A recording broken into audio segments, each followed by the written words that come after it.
Activa tu voz. Activate it now. Speak up, speak out. Get involved, get involved. Engage-toi. Take action. Aktiviere deine Stimme. We're union and we're proud. Welcome to Activate Live. I'm Tanya Hutchins, coming to you from the IAM Staff Conference in San Diego, California, which is in our Western Territory. We're going to tell you how we're getting ready for our 2020 Grand Lodge Convention, which will be the 40th convention. But first, we have a couple items to mention for you. Today is September 11th. What we now call 9/11 across the United States. It was a tragic day 18 years ago in 2001 when two planes hit the Twin Towers in Manhattan and a third hit the Pentagon. A fourth plane went down in Pennsylvania. Today we remember Boston Local 1726 members Marianne McFarland and Jesus Sanchez, who were on United Flight 175. Keith Maynard had left his job as a Continental ramp serviceman to become a New York City firefighter, but he continued to organize for the IAM in his spare time. Today, we honor their sacrifice, along with thousands of transportation industry workers whose lives were affected by the attacks. A moment of silence took place here at the IAM Staff Conference on Monday. Well, joining us now to let us know how the staff is preparing throughout North America for our IAM 2020 convention. We're so honored to have the International President, Bob Martinez, with us. Thank you so much. It's good to be with you here today. Well, we are about a year out from our convention. How is the staff preparing over the next year for our convention? You know, this week we've been talking about it. They're currently in meetings, talking with their general vice presidents. We have our host committee from the Western Territory fully engaged, and I want the members to know that they're making all the preparations that are necessary now here in San Diego to get ready for them and, you know, make them feel comfortable and welcome here in San Diego. We also have the other side of the house, the General Secretary Treasurer's side of the house, which has to put together all the logistics for all the delegates that are coming in. Soon we will be taking propositions from the locals about constitutional changes. You know, once every 4 years, the membership gets a chance to speak and put forward their suggestions, their recommendations to change our Constitution to make a better IAM for all members. So this is their chance to make their voices heard. This is their chance. The staff obviously is preparing this week and will be preparing next week. You know, as soon as we leave here tomorrow, we're in a total engagement for the next convention. The entire IAM staff from coast to coast to coast. Not only do we have the convention and everything that we're preparing for, we have many other things. We have major negotiations next year going on. We continue with the servicing of our membership, and then we go in federal elections. So, you know, next year is really going to be a very, very busy year for the IAM. For the members that haven't been to a convention before and they're first-time delegates, what can they expect when they get to the convention? They can expect meaningful dialogue about the issues that pertain to their everyday lives as local members, as members of the IAM.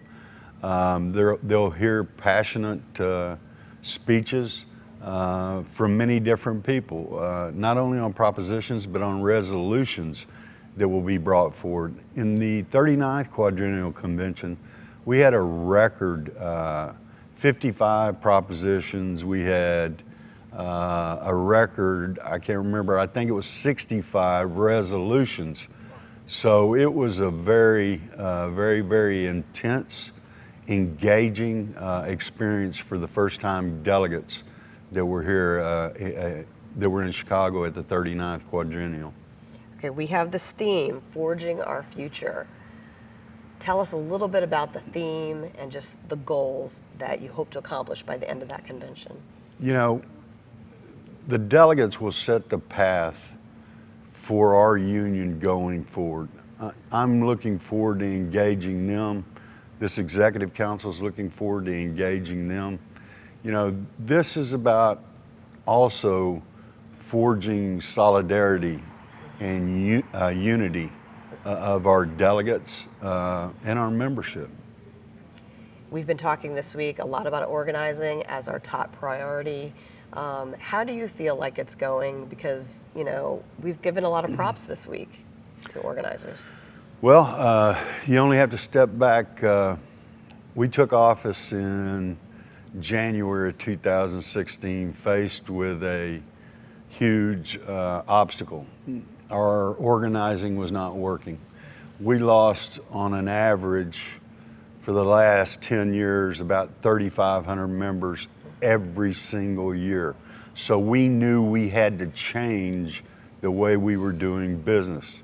We brought in all the organizers, skilled organizers, experienced organizers, and we changed our organizing program and made it more flexible.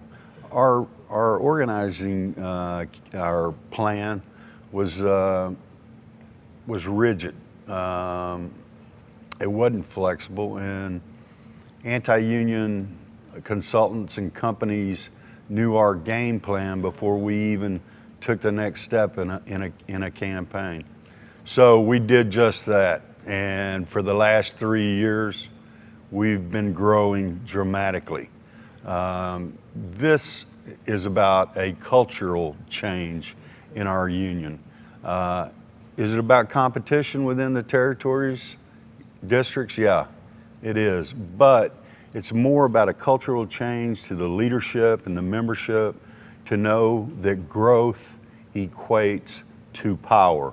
Power at the collective bargaining table, strength globally for our union, and they're getting it. The culture's changing, and we're organizing like we haven't seen in the last 25 years. How important is it that all of the departments at headquarters work together closely with the territories when it comes to organizing? Yeah, I think that's one of the dramatic changes that's happening at IAM headquarters in the last 3.5 years. Our communications department and our organizing department work hand in hand together. It's incredibly important.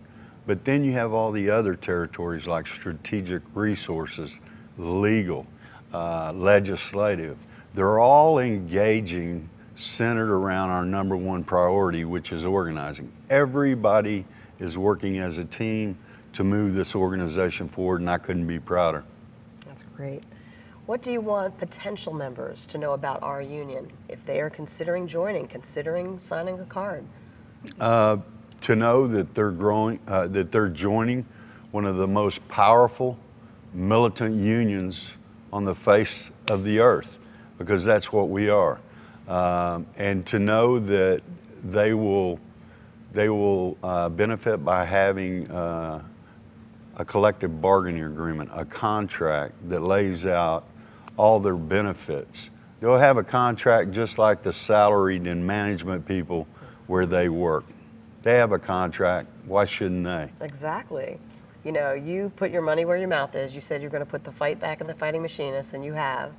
Thank you. I honestly believe that we really are back. And this week, our leadership, we have all of our leadership here from North America.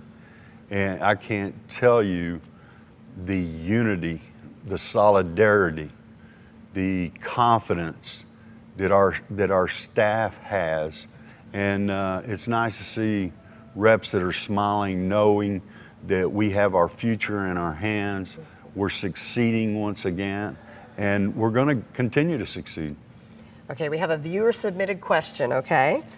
What is your favorite moment since becoming international president? Well, that's a loaded question. Thanks for the question. You know, there are several proud moments for me. Number one was being sworn in as the 14th international president. Very humbling experience, which remains with me today. But I think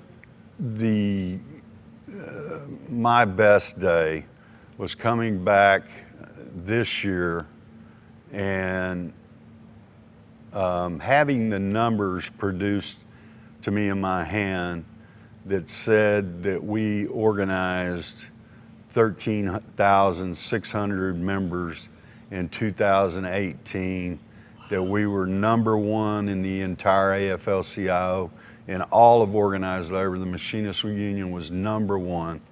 I think that was my proudest day. That's wonderful. That's hard to beat, but it's a great growth that you've been talking about.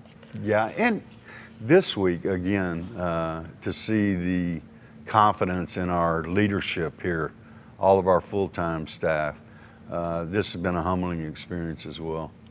Well, we appreciate you taking the time out of your schedule between meetings to come in here and speak with us. Is there anything else you want our members to know, or potential members? Know that our membership from North America is growing more aggressive, more confident, and our membership is becoming proud once again in our union, and the Fighting Machinists are back. All right, thank you. We'll see you later this week. Okay, thank you. Thank you so much. Well, you can join the conversation if you'd like to make a comment on Facebook, on Twitter. You can do that.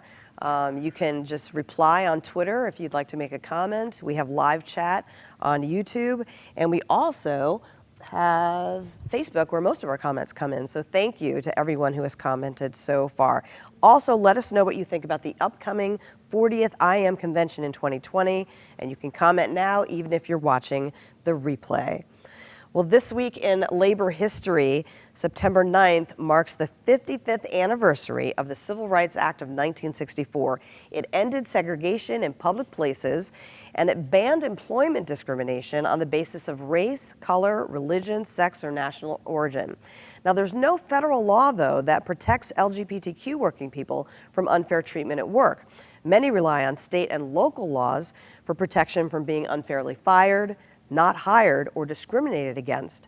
Civil rights leader Martin Luther King Jr. said that the Civil Rights Act of 1964 was nothing less than a second emancipation.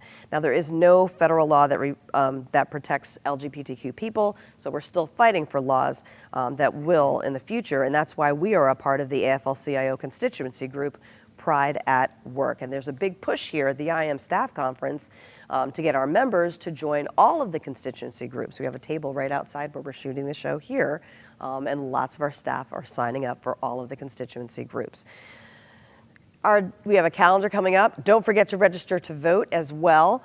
And that's one question I didn't even ask the IP, is we have this great opportunity for our members to have a say in the endorsement process. And he's actually still standing right next to me here, sitting right next to me. Do you mind talking just really quickly about how important it is for our members to sign up for our website, iam2020.org? I think it's incredibly important for them to do that. You know, our members always said that we don't get a say in who the Republican candidate is or who the Democratic candidate is. So we made a historic change in the way we select both candidates from both parties for U.S. president. And we give the membership a voice in this. And I think they're missing a great opportunity if they don't step up. You know, a lot of our shop stewards out there every day hear from our membership, and they're always talking about politics in the workshop. And, you know, they've said in the past, hey, we don't get a say in that, so, you know, that's not right. Well, we've changed it. It's a first in the IAM, it's a first in the American labor movement to give the membership a voice. And if they don't take it, I wish they would.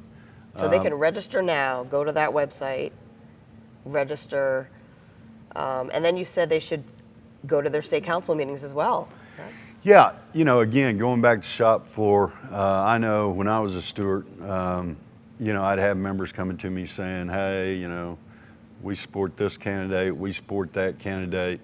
what we're doing is telling our stewards and our business reps, to go out there and engage our membership to vote, to register to vote, and to go to their state councils and express their feelings to their state council presidents about how passionate they are on who they want to support. Not only that, but what are our main issues that we're looking forward to in a president. And we continue to do these polls and surveys and such, but again, they need to go and they need to talk with their state council presidents, because at the end of the day, after the membership votes on a Republican candidate and a Democratic candidate, all of our state council presidents are going to have the final say on who the IAM endorses. Executive council does not have a say. I'm a member, I have a vote, you're a member, you have a vote, one vote, and we're going to compile it on the Republican side, on the Democratic side, then the state council presidents are going to make the decision. All right, thank you so much. And go register to vote. You heard it here, IAM2020.org. And we will put up a link for you after the show so that you'll have it right there and it'll be easy to do. So thank you again. So we have a calendar for you just with some upcoming deadlines and dates. We have registrations due October 4th for the Advanced Communicators class. And if you go to wimpisinger.iamaw.org, the 2020 schedule is available online now, so you can take a look at all of the classes, when they occur, and read the descriptions as well.